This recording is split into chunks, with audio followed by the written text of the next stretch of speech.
হৃদয়ের গভীর থেকে সালাম জানাই। আসসালামু আলাইকুম ওয়া রাহমাতুল্লাহ। আজকে আলোচ্য বিষয় physical examination and homeopathic treatment part 2। যে আল্লাহ রাব্বুল আলামিন আমাকে আপনাদের সাথে যুক্ত হওয়ার তৌফিক দান করেছেন, সেই মহান রব্বুল আলামিনের সকলে বলি আলহামদুলিল্লাহ। সাথে সাথে স্মরণ করি মানবতার ব্যক্তিত্বশালী হযরত মুহাম্মদ সাল্লাল্লাহু আলাইহি ওয়াসাল্লামকে এবং আরো স্মরণ করি মুহতাসিমুল হানিমানকে এবং আজকে যারা যুক্ত হয়েছেন সকলকে হৃদয়ের গভীর থেকে সালাম জানাই। আসসালামু আলাইকুম। আশা করি আপনারা সকলে ভালো আছেন। আল্লাহর অশেষ কৃপায় আলহামদুলিল্লাহ আমিও ভালো আছি। তো গতদিন আমরা অ্যালিয়েন সেবা পর্যন্ত অ্যালোভেরা পর্যন্ত ফিজিক্যাল অবজারভেশন কি এ পর্যন্ত A to Z আমরা আলোচনা করার চেষ্টা করবো বিভিন্ন পর্বে। গতদিন অ্যালোভেরা পর্যন্ত আলোচনা করেছি, আজকে অ্যানাকার্ডিয়াম থেকে শুরু করবো। তো অ্যানাকার্ডিয়াম এমন একটি মেডিসিন, অ্যানাকার্ডিয়াম বহুল ব্যবহৃত মেডিসিনগুলোর মধ্যে অন্যতম একটি মেডিসিন। তো অ্যানাকার্ডিয়ামের রোগীদের মধ্যে দ্বৈত থিঙ্কিং থাকে, দ্বৈত চিন্তা থাকে, একটা পজিটিভিটি আর একটা হচ্ছে নেগেটিভিটি, সুমতি এবং প্রমতি। একটা হয়তো তাকে কাজ করার জন্য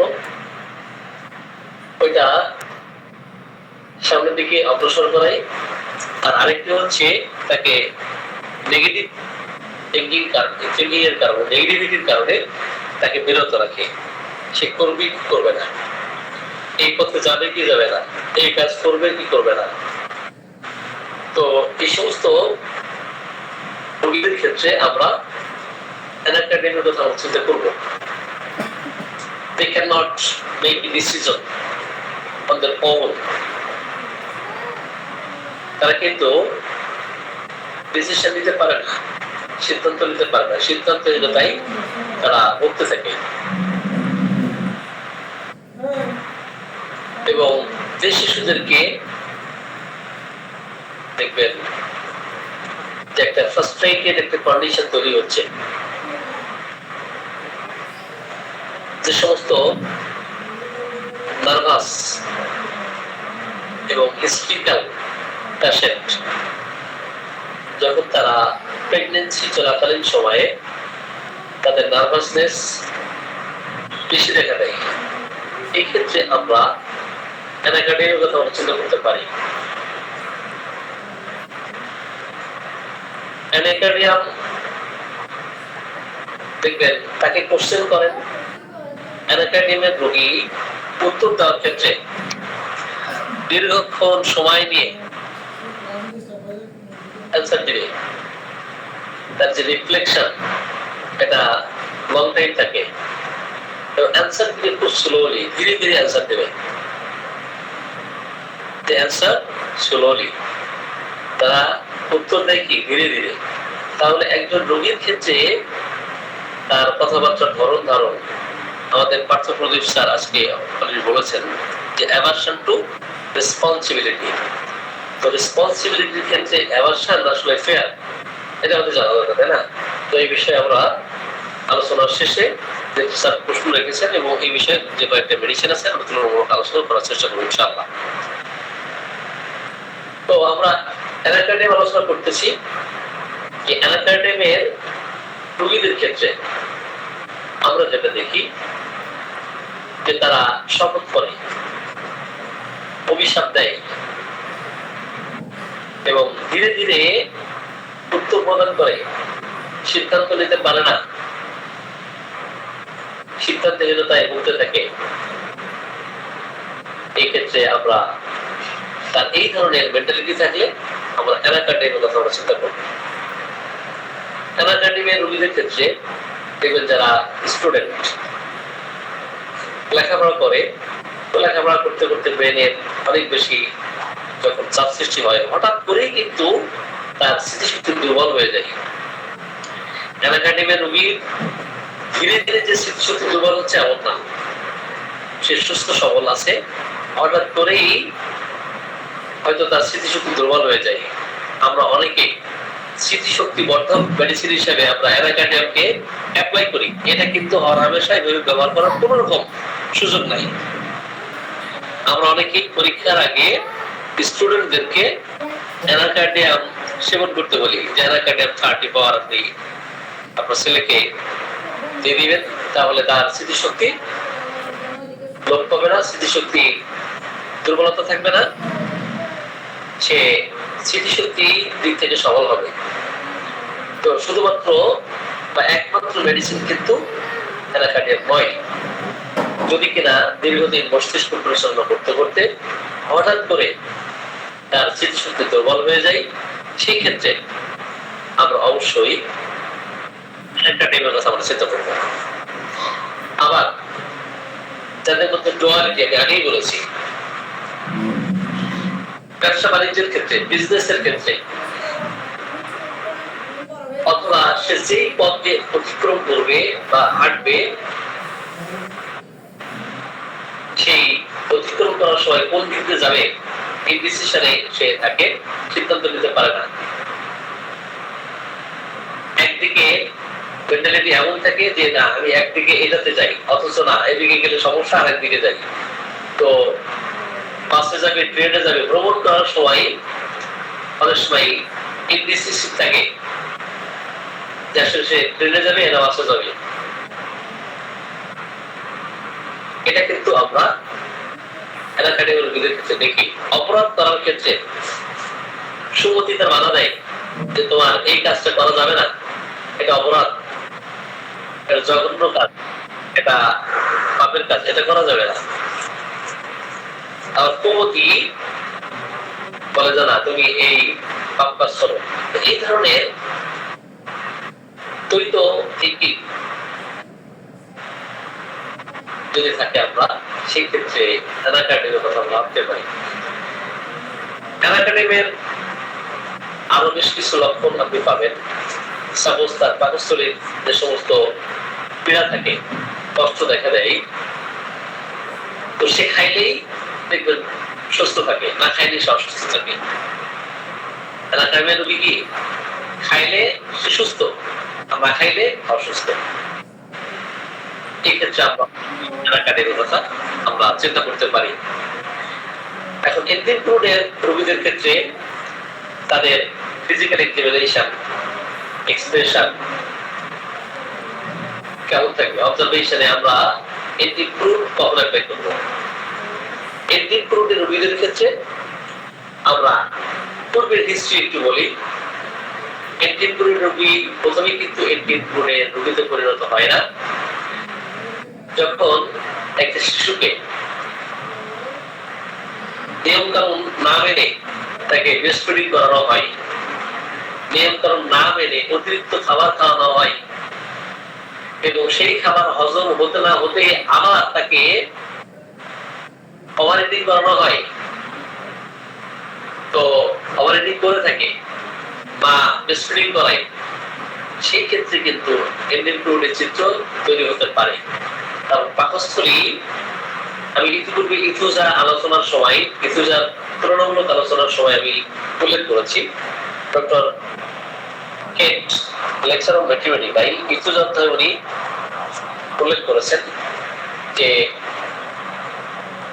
শিশুদের ক্ষেত্রে আমরা দেখি যে মিল্ক ট্রানজাকশন হতে সাধারণত সময় লাগে 2 থেকে 2.5 ঘন্টা, পাকস্থলীকে আরো আধা ঘন্টা রেস্ট দিতে হয়, তারপরে বাচ্চাকে ব্রেস্ট ফিডিং করাতে হয়। কিন্তু আমাদের মেয়েদের ক্ষেত্রে যেটা দেখেছি, ওনারা ঘন ঘন ব্রেস্ট ফিডিং করা, এতে করে পাকস্থলী আর লোড নিতে পারে না, একটা পর্যায়ে দুধ বমি করতে থাকে। একটা পর্যায়ে দেখবেন যে পাকস্থলী লোড যখন না নিতে পারে তখন বমি করে অথবা পাতলা পায়খানা করে, বমি করে আবার খাইতে চাই। তো এমন অবস্থা তৈরি হলে আমরা ইথোজার কথা চিন্তা করতে পারি। ইথোজা যদি ব্যর্থ হয় সেই ক্ষেত্রে তার কমপ্লিমেন্টারি, তার ক্রনিক মেডিসিন ক্যালকুলেট আপনি চিন্তা করতে পারি। আবার যদি কিনা অতিরিক্ত আহারের ফলে যখনই খাই সে অত্যধিক খাই, অধিক পরিমাণে খাই, তো খাইতে খাইতে একটা অবস্থায় দেখা যাবে যে তার পেটের পীড়া দেখা দিয়েছে। আর পেটের পীড়া যখন দেখা দিবে তখন তার জিহ্বাতে প্রলেপ থাকবে, এত প্রলেপ থাকবে একেবারে চুলের মতো সাদা। দুধের স্বর যেমন পড়লে যে অবস্থা তৈরি হয়, জিহ্বার উপরেও কিন্তু এমন সাদা প্রলেপ থাকে, হোয়াইট কোটেড টাং। যখন আমরা দেখি তখন এই সাদা জিহ্বা দেখি আমরা প্রথমেই কিন্তু এন্টিন ফ্লুইডকে চিন্তা করতে পারি। তো এন্টিন ফ্লুইডের রোগী যদি শিশু রোগী হয়, দেখবেন তাকে স্পর্শ করছেন, সে বিরক্তি ফিল করতেছে। তার পালস দেখতে যাচ্ছেন, সে বিরক্তি ফিল করতেছে। তার দিকে তাকাচ্ছেন, সে বিরক্তি ফিল করতেছে। এক কথায় আমরা বলতে পারি যে এই শিশু পাকস্থলীর এই পীড়ার কারণে তার এখন কোনো কিছু ভালো লাগে না, বিরক্তি, রাগ, এগুলো কিন্তু আমরা এন্টিন ফ্লুইড শিশুদের ক্ষেত্রে দেখি। তারা অত্যন্ত খিটখিটে মেজাজের হয়ে যায়, কোন রকম তার দিকে তাকানো হোক, তাকে স্পর্শ করা হোক, এটা তারা চায় না। cannot bear to be looked at, cannot be touched at, তাকে টাচ করা সে এটা সহ্য করতে পারে না, এটা পছন্দ করে না। aversion to be touched, aversion to be looked at, এটা কিন্তু আমরা এন্টিন ফ্লুইড শিশুদের ক্ষেত্রে আমরা দেখি। অপরদিকে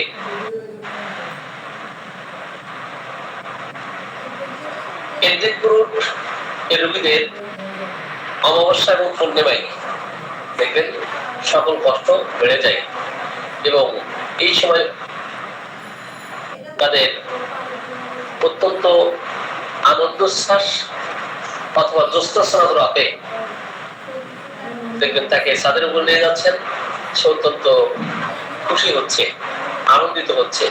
এমন অবস্থায় আমরা এন্টিন ফ্লুইডকে আমরা চিন্তা করতে পারি। যে সমস্ত যুবক যুবতী হতাশকৃত ভালোবাসা থেকে যদি পার্সোনাল অ্যানালিসিসে আমরা দেখি যে নিরাশকৃত হতাশকৃত ভালোবাসা থেকে এখন এমন অবস্থা যে সে কথা যখন বলে ছন্দে ছন্দে কথা বলে, কথা যখন বলে কবিতা দিয়ে কথা বলে।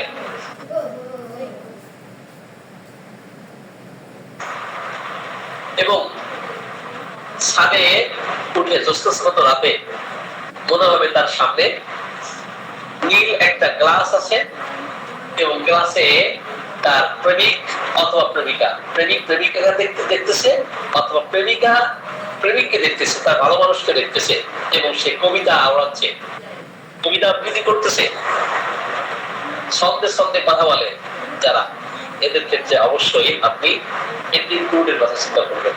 কারণ হতাশকৃত ভালোবাসা থেকে অসুস্থতা আমরা অনেকগুলো মেডিসিনে পাই।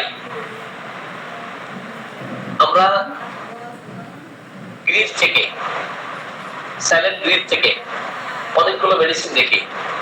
ডিসঅ্যাপয়েন্টেড লাভ, হতাশকৃত ভালোবাসা থেকে অনেকগুলো মেডিসিন আমরা দেখি। তার মধ্যে হতে পারে এন্টিন ফ্লুইড, হতে পারে নেট্রামিয়র, হতে পারে ইগনেশিয়া, হতে পারে কোস্টিকা, আরো অনেকগুলো মেডিসিন। এই সমস্ত মেডিসিনের মধ্যে এন্টিন ফ্লুইড চমৎকার কার্যকরী একটি মেডিসিন।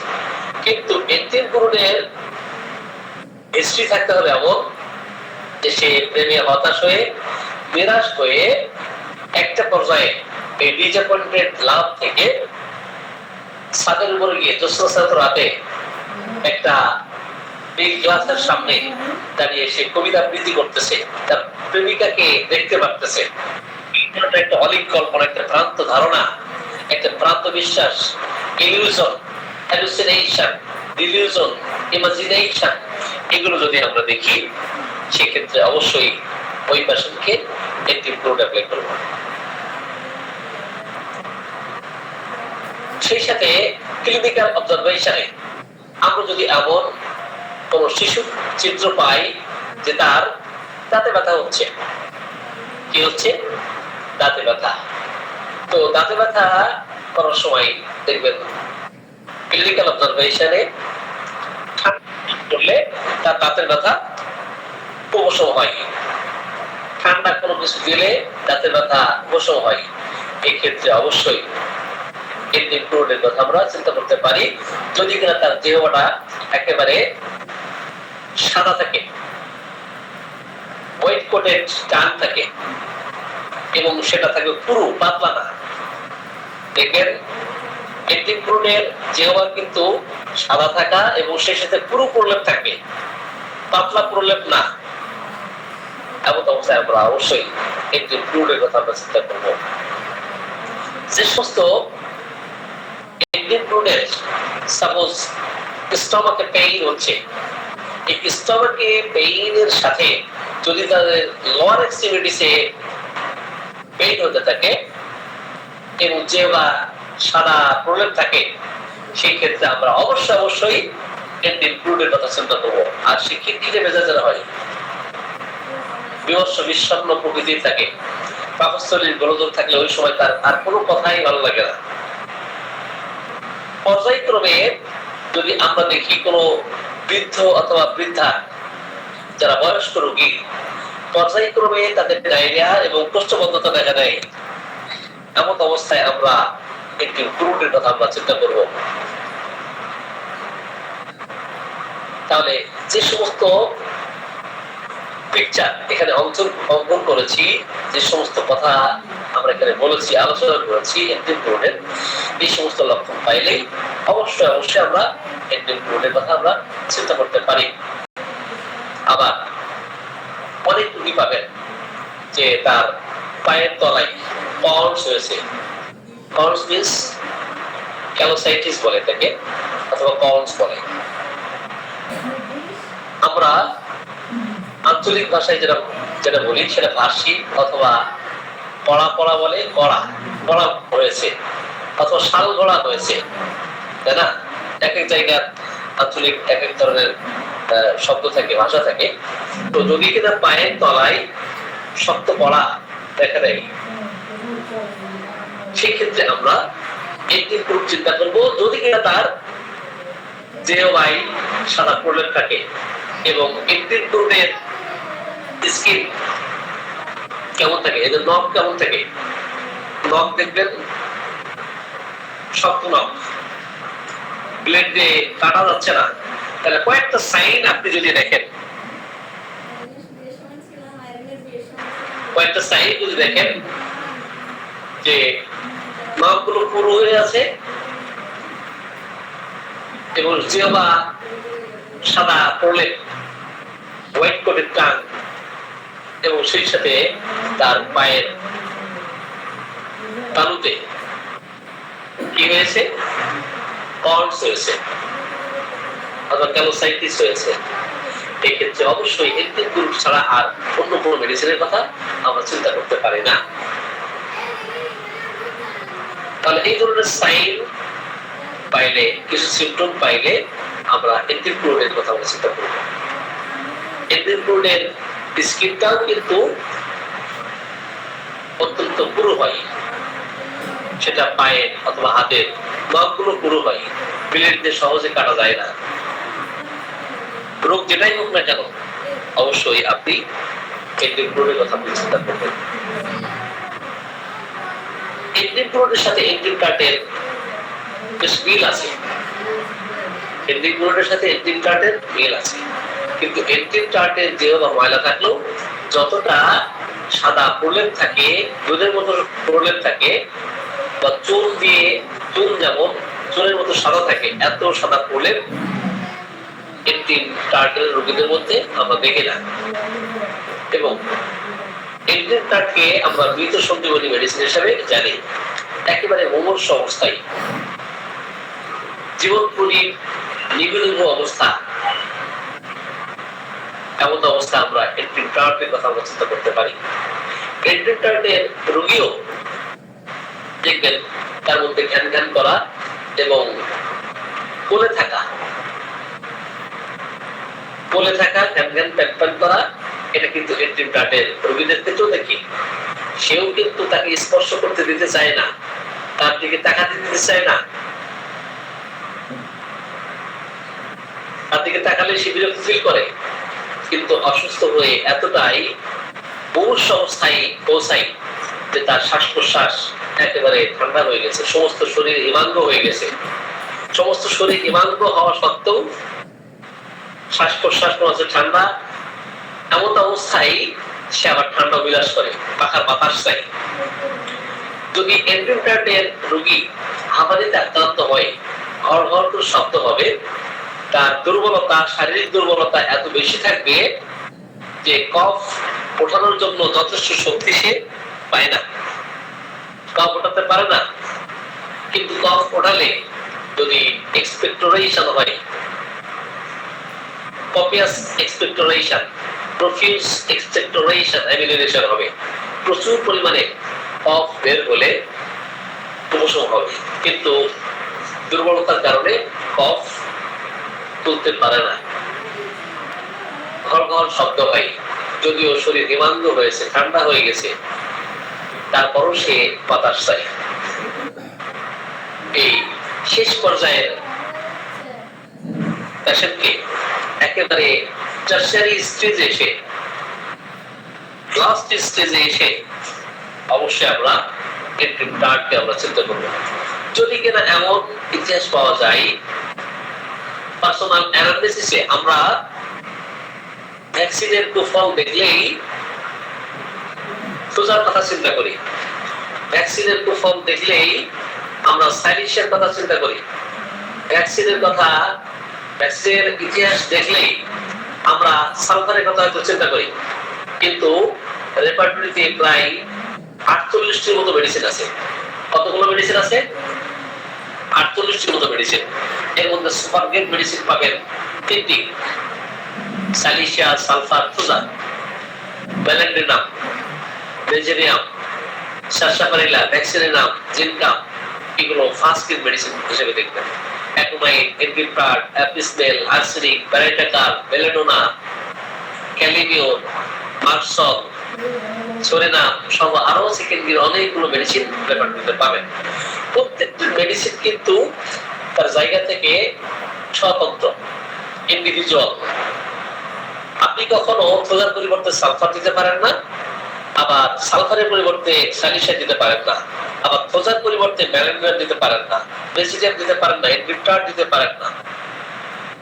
এন্ট্রিউটার্ডের ক্ষেত্র যদি তৈরি হয়, অবশ্যই আপনি এন্ট্রিউটার্ডকে অ্যাপ্লাই করবেন। আমি এন্ট্রিউটার্ডকে একটি হিস্ট্রি বলবো, তারপর অন্যান্য মেডিসিন যে আমরা আলোচনা করার চেষ্টা করবো। আমার আলোচনা আপনাদের বুঝতে কষ্ট হচ্ছে কিনা?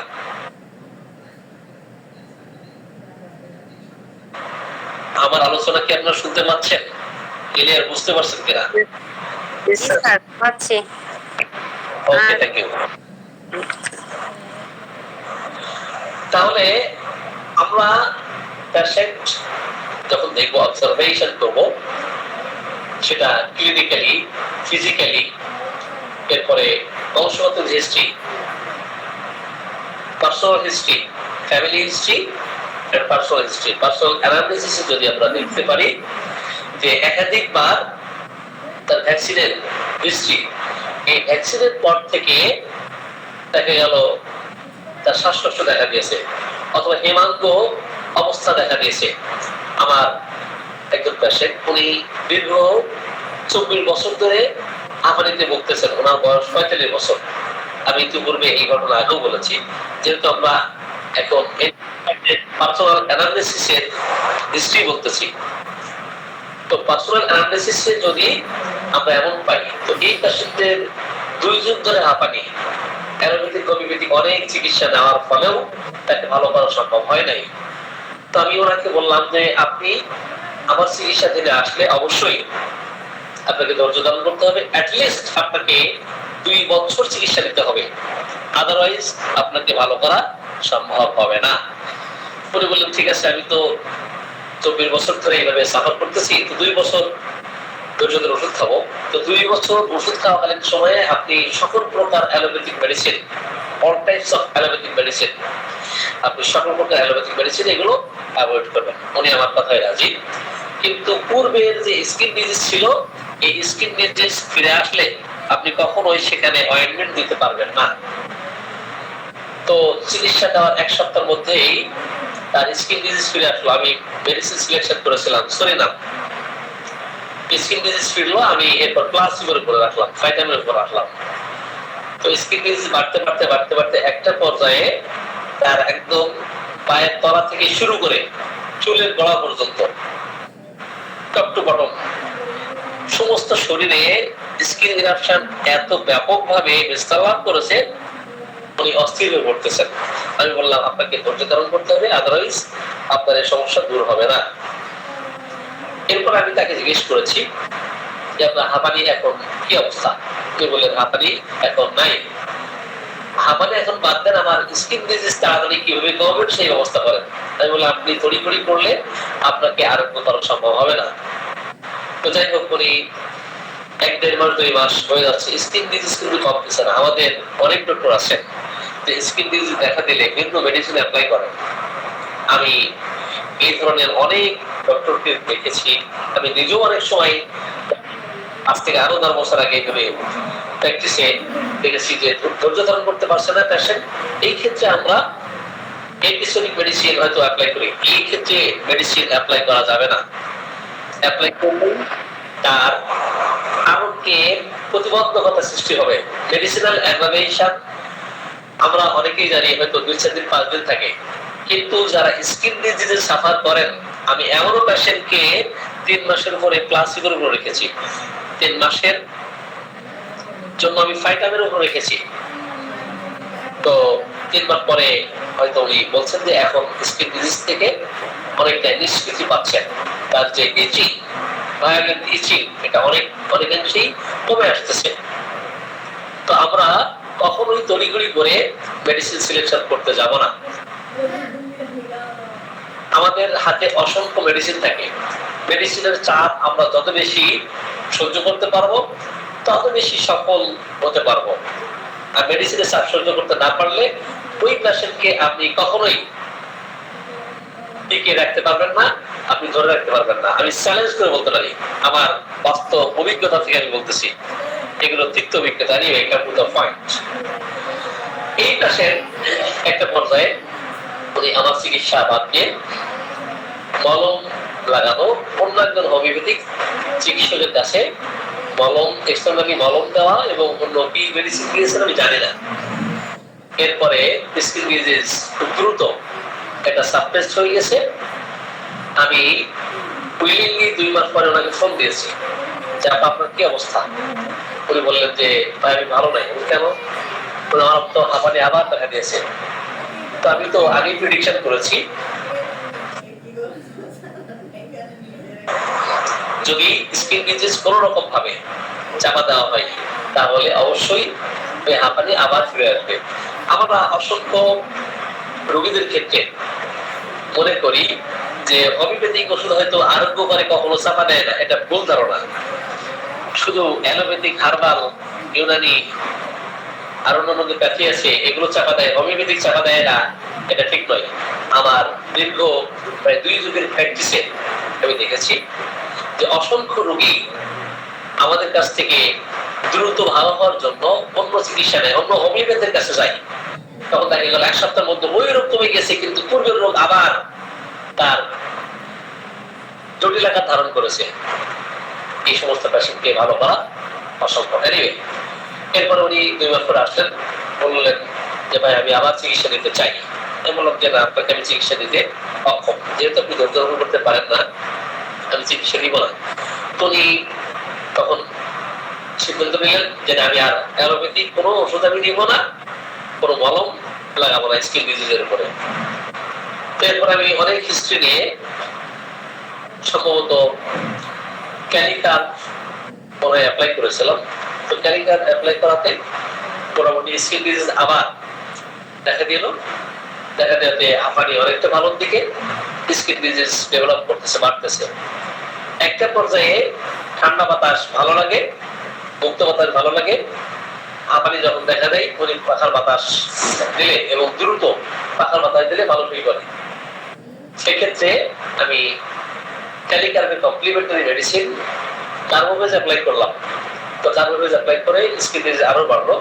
এর মধ্যে করোনা সিচুয়েশন আসছে, করোনার মধ্যে সকলকে এই যে ভ্যাকসিন জোর করে দেওয়ানো, আপনার অনিচ্ছা সত্ত্বেও আপনি সরকারি চাকরি করলে আপনি বাধ্য ভ্যাকসিন দিতে, অথবা কেউ হজে যেতে চাইলে অথবা বিদেশে যেতে চাইলে তাকে অবশ্যই ভ্যাকসিন দিতে হয় বাধ্যতামূলক।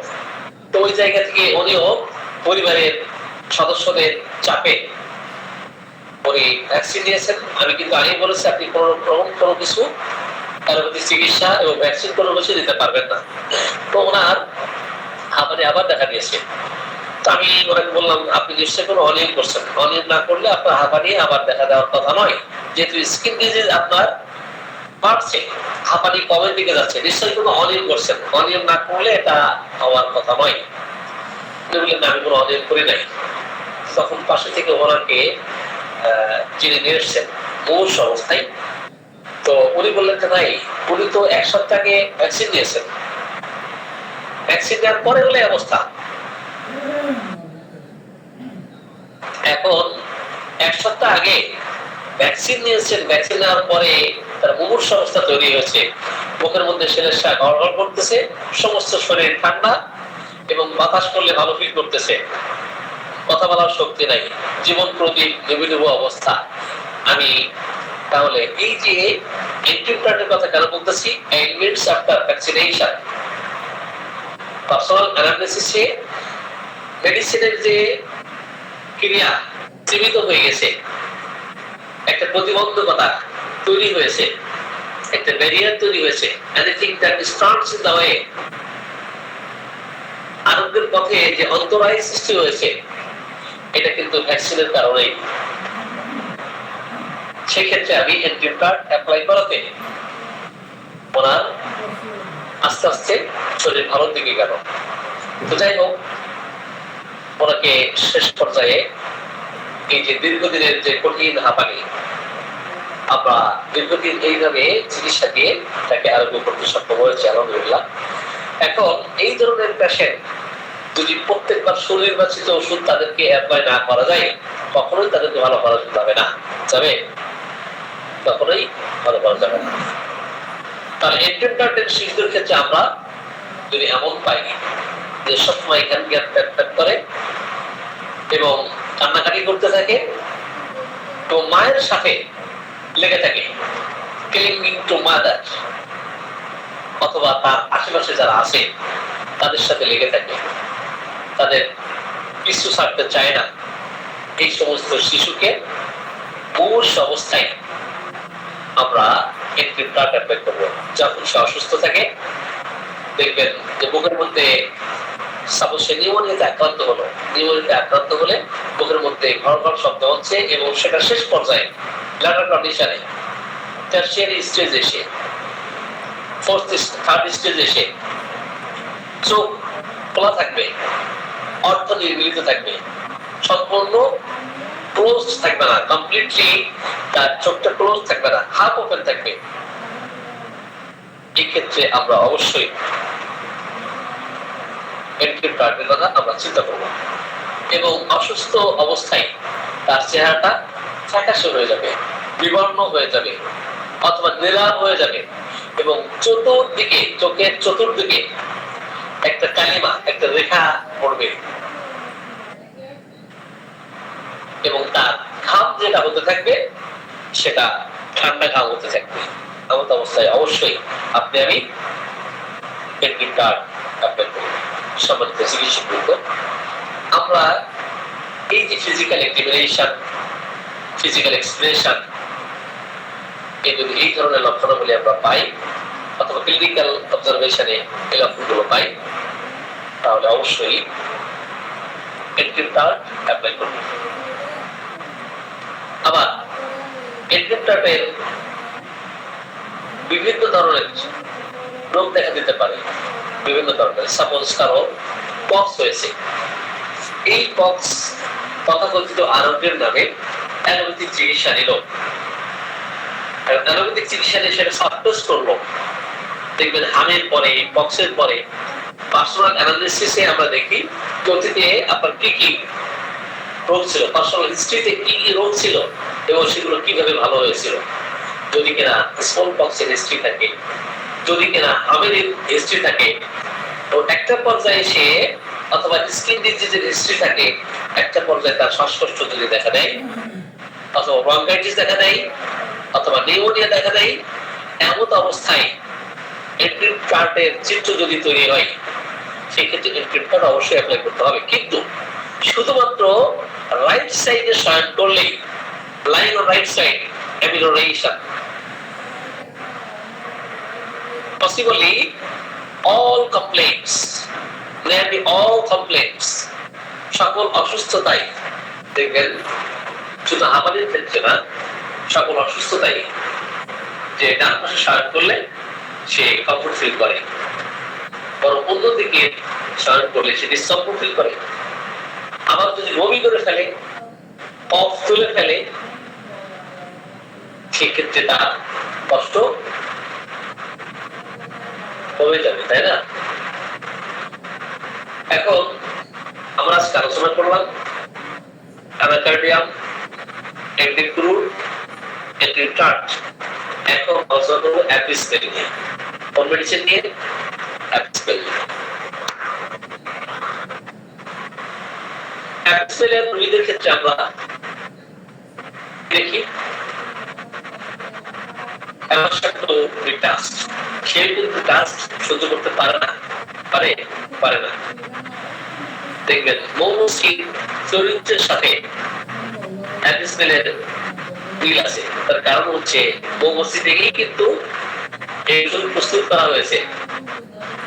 এরা অত্যন্ত রাগান্বিত হয়, অত্যন্ত ছটফট করতে থাকে, এবং তারা অত্যন্ত অস্থির। মৌমাছি কিন্তু দেখবেন যে কোথা কি মৌমাছি কোথা যাও নাচি তারাও না একটু ভাই। তো মৌমাছি কিন্তু কখনো সে বিশ্রাম নিতে চায় না, একটা জায়গা থেকে আরেকটা জায়গায় যেতে চাই মধু সংগ্রহের জন্য, আহরণের জন্য। সে এক ফুল থেকে আরেক ফুলে যায়। অনুরূপ ভাবে অ্যাপিস্পেলের রোগীরাও কিন্তু অত্যন্ত কর্মঠ হয়, এরা অ্যাক্টিভ হয়, এরা অলস প্রকৃতির নয়, অস্থির প্রকৃতি, স্থির থাকতে পারে না। এবং এদের শরীরে স্পর্শ করলে এরা বিরক্তি ফিল করতে থাকে। পোশাক আশাক এরা শরীরে রাখতে পারে না অত্যধিক গরম কাতরতার কারণে এরা শরীরে পোশাক আশাক রাখতে পারে না।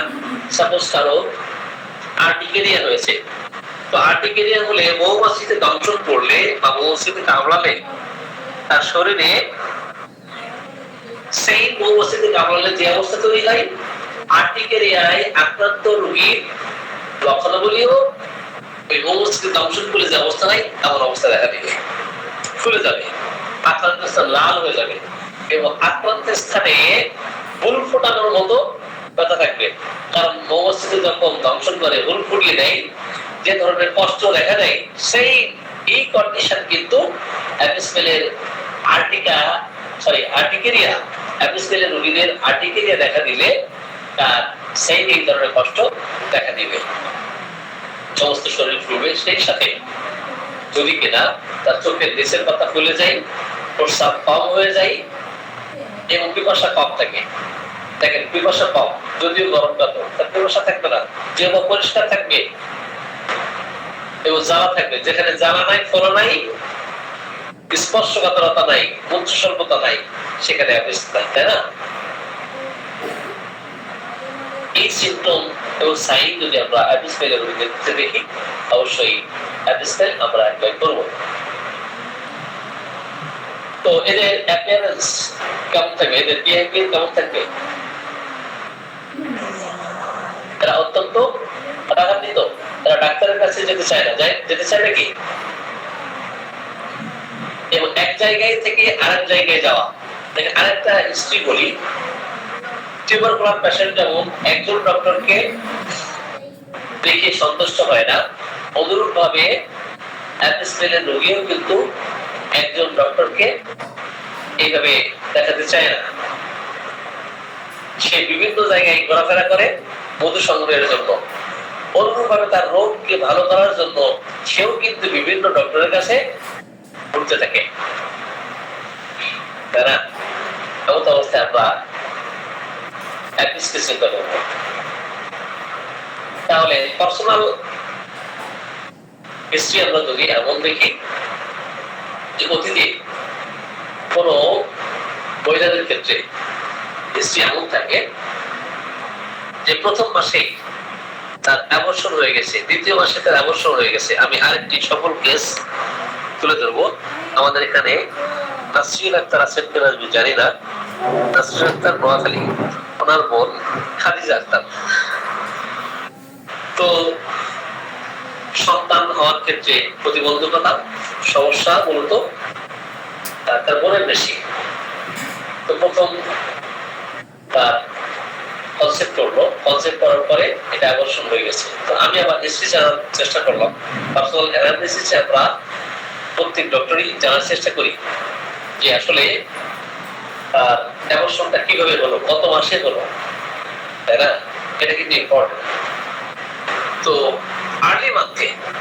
আর্লি মান্থে যদি আমরা দেখি 1-1.5 মাস 2 মাস এর মধ্যে অ্যাবর্শন হয়ে যায়, সেই ক্ষেত্রে অ্যাপিস খুব চমৎকার কাজ করে। সেই সাথে তার আর্টিকেরিয়ার হিস্ট্রি ছিল, আর্টিকেরিয়া আর অতীতে অ্যাবর্শনের হিস্ট্রি, আর্টিকেরিয়া এবং অতীতে অ্যাবর্শনের হিস্ট্রি, তাহলে দুইটা। আর তার সাথে সাথে অন্যান্য কি উপসর্গ তার ছিল সেটা আমি জানার চেষ্টা করেছি। পিপাসা কম ছিল। তো এই আর্টিকেরিয়া গরমের বলতে গেলে উত্তপ্ত জায়গায় থাকলে তার শরীর ফুলে যায়, পিপাসা কম, প্রস্রাব কম, এবং গরম সহ্য করতে পারে না, আগুনের পাশে থাকতে পারে না, উত্তাপে যেতে পারে না, ঠান্ডা অভিলাষ করতে থাকে, আবদ্ধ রুমে এসে থাকতে পারে না, শরীরে পানি দিলে বা গোসল করলে, ঠান্ডা রুমে গেলে, এসি রুমে থাকলে সে কমফোর্ট ফিল করে, চুলকানি কম থাকে, আর্টিকেরিয়া তেমন দেখা দেয় না। তো অ্যাপিসমেল অ্যাপ্লাই করার পরে তার পিপাসা বাড়লো, কিন্তু আর্টিকেরিয়া 70% বা 60% একটু উপশম হয়েছে, কিন্তু কমপ্লিটলি ভালো হচ্ছে না। এমন অবস্থায় আমি ন্যাক্টারমিয়র অ্যাপ্লাই করলাম। তো ন্যাক্টারমিয়র কেন অ্যাপ্লাই করলাম? এর মধ্যে তাদের আত্মীয়ের মধ্যে যে বেশারি, এটা মেয়ে পক্ষের থেকে এটা মেনে নেয় নাই, যার ফলে একটা মেন্টাল প্রেশার তার উপরে যাচ্ছে। একটা হচ্ছে মেন্টাল প্রেশার, আর অপরদিকে অ্যাপিসের কমপ্লিমেন্টারি, অ্যাপিসের ফলোনাল মেডিসিন, অ্যাপিসের ফলিক মেডিসিন, ন্যাক্টারমিয়র দেওয়ার পরে সম্ভবত 2 থেকে 3 মাস আমি চিকিৎসা দিয়েছি, কনসেপ্ট করছে। এখন সম্ভবত 7-8 মাস হয়তো চলতেছে। তো এই ধরনের আমি অনেক পেশেন্ট পেয়েছি। এক একজনের ক্ষেত্রে এক এক রকম মেডিসিন সিলেকশন হতে পারে ফার্টিলিটির ক্ষেত্রে। তো এই রোগী আলহামদুলিল্লাহ কনসেপ্ট করলো। এখন চিকিৎসার আগ পর্যন্ত দেখেন 5ম মাসে এবং 7ম মাসে মেডিসিনের রিলেশনশিপ যদি আমরা না জানি, তাহলে কখনোই রোগীকে হ্যান্ডেলিং করা যাবে না। এই পেশেন্ট এখন গর্ভবতী, 5ম মাস থেকে 7ম মাসের মধ্যে কিন্তু মিসক্যারেজ হওয়া বা অ্যাবর্শন হয়ে যাওয়ার যদি টেন্ডেন্সি থাকে, সেই ক্ষেত্রে সিপিয়া, এবং সিপিয়া কেন হবে? অ্যাপিসের ক্রনিক কমপ্লিমেন্টারি মেডিসিন ন্যাক্টারমিয়র, আর ন্যাক্টারমিয়রের কমপ্লিমেন্টারি মেডিসিন সিপিয়া, এবং ন্যাক্টারমিয়রের ক্রনিক মেডিসিনও সিপিয়া। আমি কি আপনাদেরকে এই বিষয়টা বোঝাতে পেরেছি?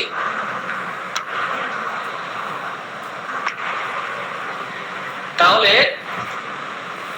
আমরা দেখেন এই ধরনের পেশেন্ট আমরা হ্যান্ডেলিং করব, তখন কোন মাসে তার ব্লিডিং শুরু হচ্ছে, কোন মাসে অ্যাবর্শন হয়ে যাওয়ার টেন্ডেন্সি দেখা দিচ্ছে, এটা কিন্তু ইম্পর্টেন্ট, তাই না? তাহলে ন্যাক্টারমিয়র অ্যাপ্লাই করার পরে যদি 7ম মাসে অথবা 5ম থেকে 7ম মাস পর্যন্ত এর মধ্যে অ্যাবর্শন হওয়ার টেন্ডেন্সি দেখা দেয়, সেই ক্ষেত্রে হোমিওপ্যাথিক মেডিসিন সিপিয়া অ্যাপ্লাই করতে হবে। কিন্তু এমন অবস্থায় আমি অনেক পেশেন্ট এমন পেয়েছি আমাদেরকে না জানিয়ে উনি অ্যালোপ্যাথি চিকিৎসা নিয়েছেন।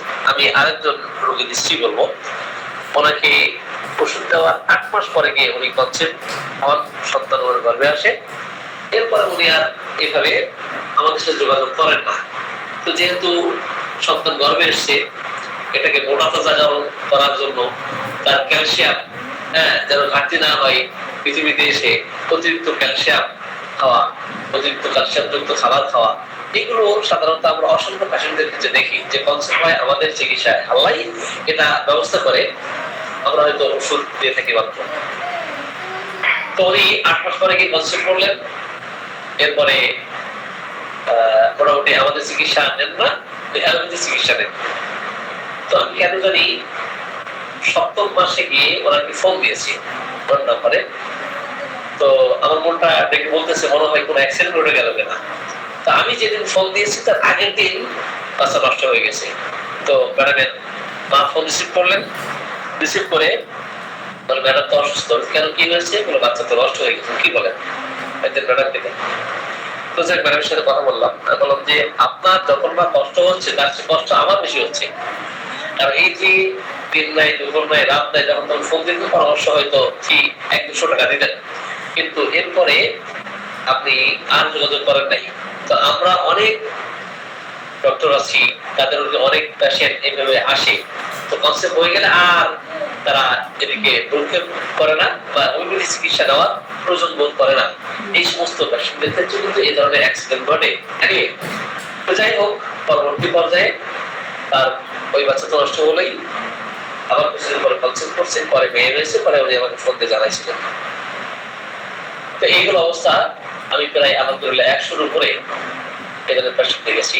85-85-র উপরে এই রেজাল্ট পেয়েছে। তো আমরা অ্যাপিস্কেলের কথা বলতেছিলাম। অ্যাপিস্কেল খুব বেশি গভীর না, আবার অল্প ক্রিয়াশীল না, তাই না? কিন্তু তার ফলনের মেডিসিন গুলোর কথা আমাদের চিন্তা করতে হবে। ক্লিনিক্যাল অবজারভেশনে আমরা অ্যাপিস্কেলের রোগীদের কি দেখি? ক্লিনিক্যাল অবজারভেশনে সাপোজ কেউ ফুলে গেছে, এখন সেখানে পোলা থাকলে আর কি দেখা দিবে? লাল ভাব থাকবে। কি ভাব থাকবে? লাল ভাব থাকবে, উত্তপ্ত, রেডনেস, ওয়ার্ম। কিন্তু ওই আক্রান্ত স্থানে উত্তাপ কোন সহ্য করতে পারবে না। aggravation from warmth, aggravation from heat. Heat দিলে বা উত্তাপ প্রয়োগ করলে তার কষ্ট বেড়ে যাবে। Cold air, cold application, cold bathing অথবা এসি রুমে থাকলে সে কমফোর্ট ফিল করবে। ক্লিনিক্যাল অবজারভেশনে আমরা এগুলো যদি পাই। অপরদিকে ক্লিনিক্যাল অবজারভেশনে আর কি দেখবো? তার পিপাসাহীনতা। আর কি থাকবে? অ্যাপিসমেলের পিপাসাহীনতা।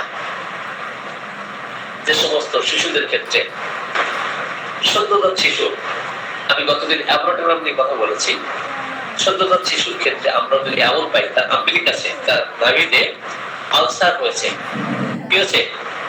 আলসার হয়েছে। আর এই শিশুর যদি প্রস্রাব বন্ধ হয়ে যায় অথবা প্রতিবন্ধকতা দেখা দেয়, retention of urine and oedema in newborn, যদি এই সদ্যজাত শিশুর ক্ষেত্রে ফুলে যাওয়া এবং আম্বিলিকাসে আলসার দেখা দেওয়া এবং প্রস্রাবের প্রতিবন্ধকতা সৃষ্টি হওয়া, এটা যদি দেখা দেয়, সেক্ষেত্রে আমরা অবশ্যই অ্যাপিসমেলের কথা চিন্তা করতে পারি। তবে অ্যাপিসমেলের রোগীদের ক্ষেত্রে আপনি এমন দেখবেন যে সে যখন রাগান্বিত হয় কোন জিনিসের সাথে, তার মাথাটাকে আঘাত করতে থাকে। He knocks head against things. কোন বস্তুর সাথে, কোন জিনিসের সাথে সে আঘাত করে, সে হিট করে। এটা কিন্তু আমরা ক্লিনিক্যাল অবজারভেশনে দেখি। আবার হঠাৎ করে যদি সে কামড় দেয়, কারণ মৌমাছির স্বভাব কি? দংশন করা। তো অ্যাপিসমেলের শিশুও যদি এই ধরনের হঠাৎ করে কামড় দেয়, সেক্ষেত্রে আমরা অ্যাপিসের কথা চিন্তা করতে পারি। যে সমস্ত শিশু প্রসবের আগে চিৎকার করে কান্নাকাটি করে বা প্রস্রাব হতে চাচ্ছে না, ফোটায় ফোটায় প্রস্রাব আসছে, ফোটায় ফোটায় প্রস্রাব আসে, চিৎকার করে কান্নাকাটি করে, অথবা প্রস্রাব নিঃসরণ হওয়ার আগে, প্রস্রাব ত্যাগ করার আগে চিৎকার করে কান্নাকাটি করে, সেই ক্ষেত্রে আমরা অ্যাপিসের কথা চিন্তা করতে পারি। তারা শরীরে কোনো কাপড় চোপড় তারা রাখতে চায় না, এবং টাইট কাপড় চোপড় তো একেবারেই সহ্য করতে পারে না। They cannot tolerate tight clothing, especially around the throat. বিশেষ করে গলাতে। আমরা ল্যাকেসিসের কথা চিন্তা করতে পারি, আমরা অ্যাপিসের কথা চিন্তা করতে পারি। যে সমস্ত শিশুদেরকে আপনি দেখবেন অত্যন্ত অস্থির, তাকে শান্ত করতে পারছেন না, কোন রকম তাকে স্যাটিসফাইড করতে পারছেন না, একটা স্থানে থাকতে চাচ্ছে না, অত্যন্ত রাগান্বিত, অত্যন্ত ক্ষিপ্ত, এমন অবস্থায় আপনি অ্যাপিসের কথা আপনি চিন্তা করতে পারেন। তো অ্যাপিসের আর অনেক লক্ষণ আমরা দেখি যখন মহিলাদের ক্ষেত্রে। এমন আমরা দেখি যে প্রেগন্যান্সি চলাকালীন সময়ে এই মহিলা কান্নাকাটি করে, মহিলারা প্রেগন্যান্সি চলাকালীন সময়ে কান্নাকাটি করে এবং অত্যন্ত খিটখিটে থাকে, পিপাসাহীনতা থাকে। আপনি অবশ্যই জীবন যদি পরিষ্কার থাকে আপনি অ্যাপিসমেল অ্যাপ্লাই করবেন। আর অ্যাপিসের টোটালি মানসিক লক্ষণের দিক থেকে বিপরীত কিন্তু পালসিটিলা। তাকে সান্ত্বনা দেওয়া যায় না, আর পালসকে সান্ত্বনা দিলে সে কমফোর্ট ফিল করে, এমিউনাইজেশন হয়, তাই না? কনসোলেশন, এমিউনাইজেশন। যদি বিভাষাহীনতা পালসও আছে এবং অ্যাপিসও আছে, পালসের জিহ্বা একটু ময়লাপূর্ণ থাকে আর অ্যাপিসের জিহ্বা একটু পরিষ্কার থাকে। উভয় যদি গরম কাতর, কেউই রোদ সহ্য করতে পারে না, কিন্তু মেজাজের দিক থেকে অত্যন্ত খিটখিটে অ্যাপিস আর শান্ত শিষ্ট নম্র ভদ্র পালসিটিলা। তাকে গায়ে হাত বোলাই দিলে সে শান্ত হয়ে যায়, আর এটি স্পর্শ করাই যায় না পালসিটিলা, তাই না? স্পর্শ করা যায় না অ্যাপিস, আর হাত বুলিয়ে দিলে ভালোবাসলে কমফোর্ট ফিল করে, সেটা পালসিটিলা। তো আপনি অনেক সময় দেখবেন ক্রনিক আর্টিকেলিয়াতে সাফার করতেছে, এক্ষেত্রে অ্যাপিস ফেইল করলে আপনি তার ক্রনিক মেডিসিন হিসেবে আপনি চিন্তা করবেন। আজকে মনে হয় আলোচনা দীর্ঘায়িত না করে এ পর্যন্তই রাখি। এই আলোচনা কি আর দীর্ঘায়িত করবো? না স্যার, ওকে স্যার। আপনারা আমার আলোচনা বুঝছেন কিনা? সকলকে ধন্যবাদ জানাই এবং আজকের ক্লাসের সমাপ্তি ঘোষণা করছি। আসসালামু আলাইকুম। আমাদের পাঠ্যপুস্তক সারা কি করেছিলেন? হ্যাঁ স্যার, এপিসের জেলাসি নিয়ে একটু বলুন। সরি, এপিসের জেলাসি নিয়ে একটু বলুন। এপিস পেশেন্ট খুব জেলাসি হয় তো। জেলাসি হয়, অ্যাপিস জেলাসি হয়। জি জি জি। হ্যাঁ, ওইটাকে একটু, ওইটার কেমন জেলাসিটা একটু বুঝিয়ে দিন। হ্যাঁ হ্যাঁ, পরশ্রী কাতর, পরশ্রী কাতর জেলাসি হয়, এরা অত্যন্ত হিংসিত হয়। ঠিক আছে? তো এই ক্ষেত্রে শুধু অ্যাপিস না, অনেকগুলো মেডিসিন পাবেন, হায়াসমাস পাবেন, ল্যাকেসিস পাবেন, নাগবুল পাবেন, আপনি অ্যাপিসমেল পাবেন। অ্যাপিসমেল এই ক্ষেত্রে সেকেন্ড গ্রেড মেডিসিন। অ্যাপিসমেল এই ক্ষেত্রে কি সেকেন্ড গ্রেড মেডিসিন। তো জেলাসির ক্ষেত্রে আপনি কারণ ছাড়াই, কারণ ছাড়া যখন কোনো কারণ নাই, কারণ ছাড়াই সে ঈর্ষা পরায়ণ হয়ে যায়, সেক্ষেত্রে আমরা অ্যাপিসের কথা আমরা চিন্তা করতে পারি। আর সন্দেহবশত যদি হয়ে থাকে, সেটা ল্যাকেসিস এবং হায়াসেমাসের কথা আমরা চিন্তা করতে পারি। কারণ জেলাসি হয়, হায়াসেমাসও হয়, ল্যাকেসিসও হয়। হায়াসেমাস শীতকাতর হয় এবং ল্যাকেসিস গরম কাতর হয়। ল্যাকেসিস সন্দেহ করে কেমন, এবং হায়াসেমাস কেমন সন্দেহ করে? হায়াসেমাস সন্দেহ করে যে তাকে বিষ প্রয়োগ করে মারা হবে, তাকে তাকে ক্ষতি সাধন করা হবে, এটা তো সন্দেহ থাকে। আর জেলাসি যেমন ল্যাকেসিসের বাড়ির ঝি চাকর টিকতে পারে না, সকল অর্জন তার, সবকিছু ল্যাকেসিস করেছে। এটা ল্যাকেসিসের অন্যের সুখ স্বাচ্ছন্দ্য, অন্যের প্রশংসা, অন্যের ভালো, এটা ল্যাকেসিস একেবারে সহ্য করতে পারে না। ওই জায়গায় সে জেলাসি হয়, তার সৌন্দর্য, তার রূপ লাবণ্য, তার পোশাক আশাক, তার টাকা পয়সা, সব দিক থেকেই। আবার প্লাটিনাও কিন্তু জেলাসি হয়, প্লাটিনাও কিন্তু জেলাসি হয়। সেই ক্ষেত্রে সম্ভবত থার্ড গেট, সেই ক্ষেত্রে জেলাসি আপনার প্লাটিনা থার্ড গেট।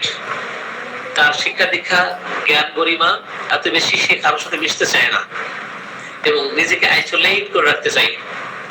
যখন সে নিজেকে আইসোলেট করে তখন সে ভালো ফিল করে। সে সবার শীর্ষে, সবার ঊর্ধ্বে, পাহাড়ের একটা উঁচু জায়গায় সে ঠাঁই নাই। ওখানে নিজেকে এমন ভাবে যে আমি যতটা বড় আর এত বড় কেউ নয়, সেটা বংশগত মর্যাদার দিক থেকে, লেখাপড়ার দিক থেকে, রূপ লাবণ্যের ক্ষেত্রে। আর সকলেই মনে করে এরা ছোট, এরা নিচু প্রকৃতির, এরা গরিব শ্রেণীর মানুষ। তো এগুলো আমরা প্লাটিনার ক্ষেত্রে দেখি। এবং যখন সে নিজেকে আইসোলেট করে রাখে তখন সে কমফোর্ট ফিল করে। এটাও এক ধরনের ফার্স্ট সেকেন্ড ফিলিং। তো ফার্স্ট সেকেন্ড ফিলিং আমি অনেক মেডিসিনে পাবেন। তো জেলাসি আমরা হাইসেমাস, ল্যাকেসিস, নাক্স। তো নাক্স জেলাসি হয় কখন? নাক্স জেলাসি হয় আপনার জ্ঞান অর্জন করার ক্ষেত্রে। জ্ঞান অর্জন করার ক্ষেত্রে নাক্স কিন্তু জেলাসি হয়। যেমন সে প্রথম স্থান অধিকার করতে চায়, তাকে টপকে কেউ যেতে পারবে না, এই কারণে সে সারাদিন লেখাপড়া করে, রাত জেগে জেগে লেখাপড়া করে। হ্যাঁ, ওই জায়গায় সে জেলাসি হয়। জি পার্থপ্রদীপ স্যার, আপনি মনে চলে গেছেন।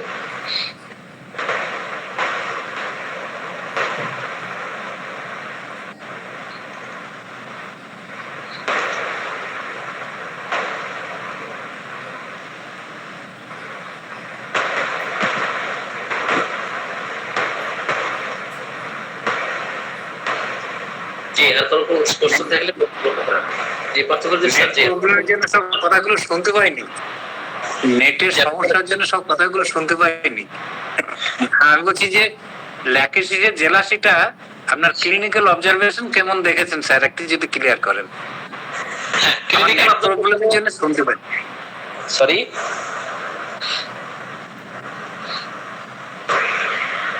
স্যার আমাকে স্যার বলতেছেন এটার বাফারিং এর জন্য স্যার শুনতে পারেন নাই স্যার। হ্যাঁ, ওই জন্য ল্যাকেসিসের জেলাসিটা আপনার ক্লিনিক্যাল অবজারভেশন থেকে যদি একটু ক্লিয়ার করতেন। হ্যাঁ, ফিজিক্যালি কেমন দেখি আমরা এবং ক্লিনিক্যালি যেটা দেখি, যে ক্লিনিক্যালি আমরা অবজারভেশন এমন পাবো যে সকল প্রকার স্রাব ডিসচার্জ হলে সে কমফোর্ট ফিল করে। সেটা রাখের স্রাব হতে পারে, সেটা কানের স্রাব হতে পারে, সেটা প্রস্রাব স্রাব হতে পারে, সেটা লিকুরিয়া হতে পারে, সেটা আপনার মাসিক স্রাব হতে পারে। তো ক্লিনিক্যালি আমরা যদি দেখি যে কোনো রমণীর মাসিক স্রাব হওয়ার আগে হয়তো প্রচন্ড তার পেইন হচ্ছে, সাপোজ হতে পারে লেফট সাইড তার ব্রেস্টে পেইন হচ্ছে।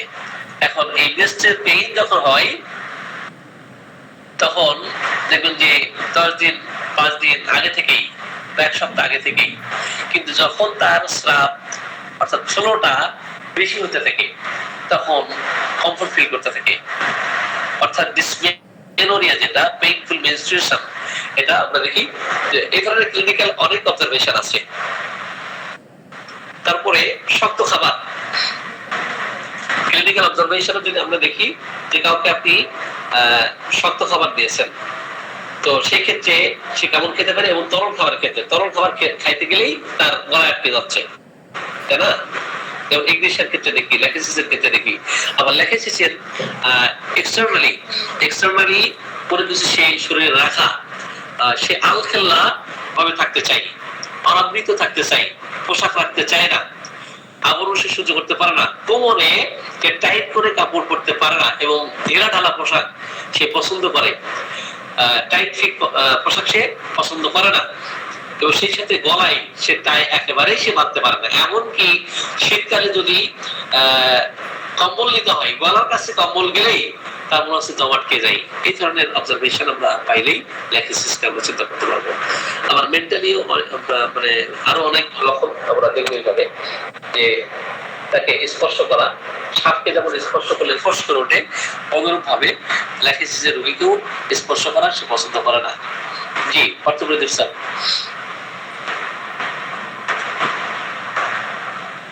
আপনি কি শুনতে পাচ্ছেন আমাকে? হ্যালো, আপনি শুনতে পাচ্ছেন পার্থপ্রদীপ স্যার?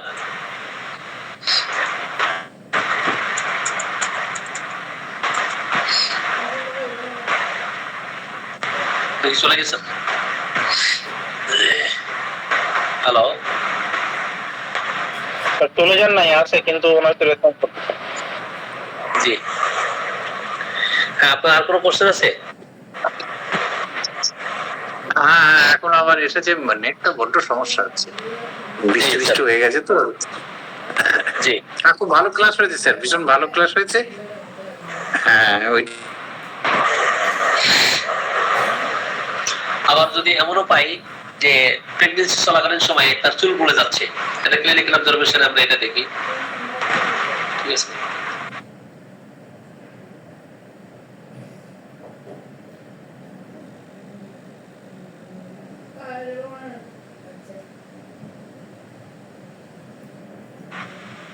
ঠান্ডা কখনো নেই। জি শুনতে পাচ্ছেন পার্থপ্রদীপ স্যার? মাঝে মাঝে নেটের সমস্যা হচ্ছে, এখন আবার শুনতে পাচ্ছি। ঠিক আছে স্যার, ভালো ক্লাস হয়েছে, আপনাকে অনেক অনেক ধন্যবাদ।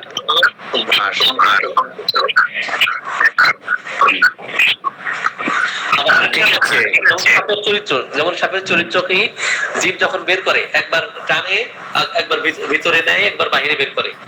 হ্যাঁ, ভিতরে নেয় আবার বাহিরে, অর্থাৎ বাহিরে বের করতেছে, ভিতরে নিচ্ছে। সাপের চরিত্রের সাথে ল্যাকিসিসের চরিত্র আমরা যদি একটু সিমিলার করতে যাই, এবং ওই ক্ষেত্রে কিন্তু সে কখনোই স্বাভাবিক অবস্থায় রাখতে পারে না, জীবটা কম্পমান থাকে, ট্রেম্বলিং থাকে, এটাও দেখা দেয় ক্লিনিক্যাল অবজারভেশনে, এটাও পাওয়া যায়। জীবটা সে বাইরে বের করছে, আবার ভিতরে নিচ্ছে, এবং সেই সাথে যে ওটা কম্পমান। এক্ষেত্রে আমরা ল্যাকিসের এই ক্লিনিক্যাল অবজারভেশনেও আমরা এটা দেখতে পারি।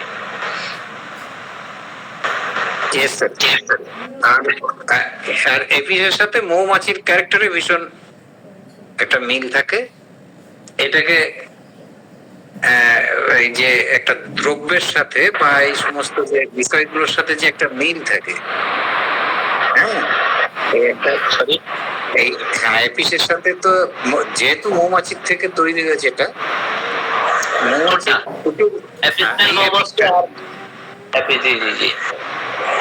এই জন্য মৌমাছির সাথে খুব মিল আছে আর কি। ডক্ট্রিন অফ সিগনেচার যখন আমরা দেখি, যেমন সাপের চরিত্রের সাথে ল্যাকিসিসের মিল রয়েছে, তেমনি মৌমাছির সাথে এপিস ম্যালিফিকার ভীষণ মিল আছে। তারপরে মানে অকারণে মহিলাদের ক্ষেত্রে যখন মেনোপজ দেখা দেয়, 45 বছর থেকে 60 বছর বয়স পর্যন্ত, এই সময়ে যখন ক্লিনিক্যাল অবজারভেশনে আমরা দেখি যে সে সুস্থ হতে পারে না, এই অবস্থায় যে never will change the menopause, never been well change the menopause. এই মেনোপজ যখনই আসে, এরপর থেকে আসে সুস্থ হতে পারে নাই, ক্লিনিক্যাল অবজারভেশন এটাও যদি দেখি, সেই ক্ষেত্রে ল্যাকিসিস হতে পারে। আমরা আগামীতে যে সমস্ত মেডিসিন আলোচনা করব, ল্যাকিসিস তো অনেক পরে, এল চ্যাপ্টারে আর কি, এর ঘরে। তো সকল প্রকার যে ফিজিক্যাল যে ডিসচার্জ হয়, অল ফিজিক্যাল ডিসচার্জেস অ্যামিলিনেশন, এটা আমি আগেই বলেছি, সকল প্রকার স্যার। আর আরেকটা লক্ষণ, যেমন কোথাও কেটে গেলে সহজেই রক্তস্রাব হওয়া, তাই না? কোথাও ছোট্ট একটা ক্ষত হলো, তো ছোট্ট ক্ষত থেকে সহজেই রক্ত এবং প্রচুর পরিমাণে ছোট্ট একটা স্মল ওন্স, একটা ছোট্ট একটা ক্ষত দেখা দিয়েছে, কিন্তু সেখানে ইজিলি ব্লিডিং হতে থাকে এবং প্রচুর পরিমাণে কপিয়াস আর প্রফিউজ ব্লিডিং, সেক্ষেত্রেও কিন্তু আমরা ব্ল্যাকিস্টের কথা আমরা ভাবি, এবং এটাও কিন্তু ক্লিনিক্যাল অবজারভেশন। ঠিক আছে,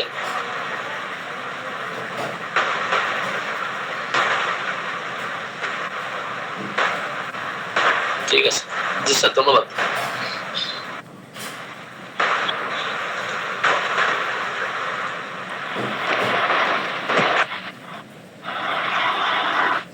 অনেক ধন্যবাদ স্যার, খুব ভালো লাগলো, অনেক কিছু শিখতে পারলাম স্যার। স্যার আপনাকে ধন্যবাদ, আপনিও শেয়ার করবেন আমাদের সাথে। জি জি না স্যার, আমি মাত্র ছাত্র স্যার, আমি সেকেন্ড ইয়ারে আছি। ও, কোথায় বাসা আপনার? স্যার সিলেটে, সিলেটে সুনামগঞ্জ। জি স্যার। তো ঠিক আছে, নিয়মিত ক্লাস করবেন। জি স্যার, ফেসবুকে আমি ওটা পাই, আর প্রথম আপনার ক্লাস শোনার পরে ভাবছিলাম যে আজকে আপনি তো অনেক কম্পারেটিভ নিয়ে আলোচনা করেন না, আমি অনেকগুলো করেছি স্যার, আমি ইউটিউবে চেষ্টা করতেছি আর কি শেখার, অর্জন করার। তারপরে খুব ভালো লাগতেছে আপনার ক্লাসগুলো, এই জন্য আমি নিয়মিত পোস্ট পাইলেও আমি অ্যাটেন্ড করতে মিস করি না। জি, আমার হোয়াটসঅ্যাপ নাম্বার আছে, হোয়াটসঅ্যাপ গ্রুপে আপনাকে অ্যাড করে দিব, আমি নাম্বারটা দিচ্ছি। হ্যাঁ, আপনি হাই দিলে, নাম ঠিকানা লিখে দিলে আমরা অ্যাড করে দিব। 01717588264 ডক্টর নাসিরউদ্দিন, 01717582642।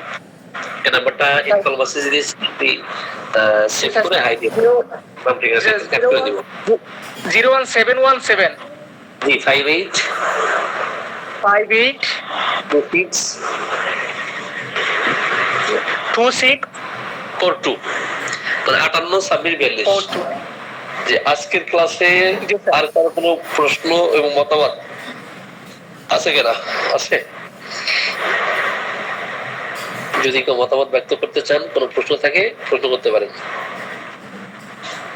স্যার আমি তো পরে ক্লাসে জয়েন করছি স্যার, তারপর স্যার আমি একটা জিনিস জিজ্ঞাসা করি, সেটা হচ্ছিল স্যার যে যেমন স্যার এপিস এর ক্রনিক মেডিসিন হচ্ছিল স্যার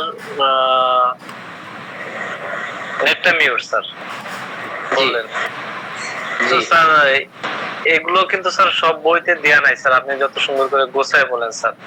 তো স্যার আমরা কিভাবে এই জিনিসটাকে একটু মানে জানতে পারি স্যার, মানে আসলে কোনো স্পেসিফিক কোনো বই তো আছে, আপনার সফটওয়্যার আছে না? সফটওয়্যার নিয়েছেন না স্যার? স্যার এই সফটওয়্যারটা এখনো অপারেট করতে পারতেছি না স্যার। আসলে আমি প্র্যাকটিক্যালি ওটা দেখাই দিব। আমি রেপার্টরি ক্লাস কোনোদিন পর পর নিবো, আমার এই যে নতুন চেম্বারে যেটা ঢুকবো, এটা কোনোদিন পর পর শুক্রবারে সারাদিন ক্লাস। স্যার আপনি কি আগামী শুক্র শনিবার কোথাও যাচ্ছেন স্যার? আগামী এই শুক্রবারে না, এই শুক্রবারে তো আছি, ঢাকায় আছি। এই শুক্রবার হয়তো হোমিও পরিষদের যে ক্লাস, ওখানে তো যেতে পারি। স্যার অনুশীলন ক্লাসে আসবেন স্যার? জি জি জি, যেতে পারি, এই সময় থাকে আর কি। স্যার ঠিক আছে স্যার। জি, ওটা আপনি সফটওয়্যার থেকে পাবেন। হ্যাঁ, সফটওয়্যার থেকে পাবেন।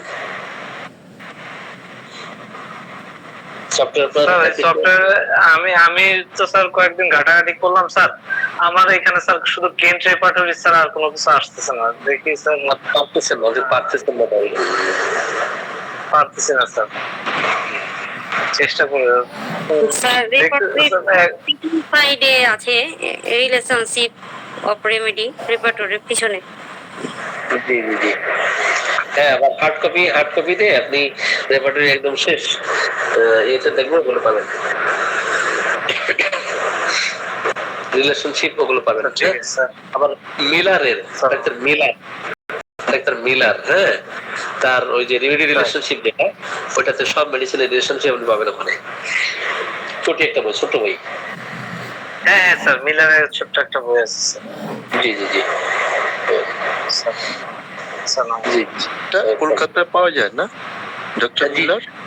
জি জি জি। ডক্টর মিলার না? জি মিলার। আচ্ছা, লিখেন। আমি কালি কলেজ থেকে। আসসালামু আলাইকুম ওয়া রাহমাতুল্লাহ।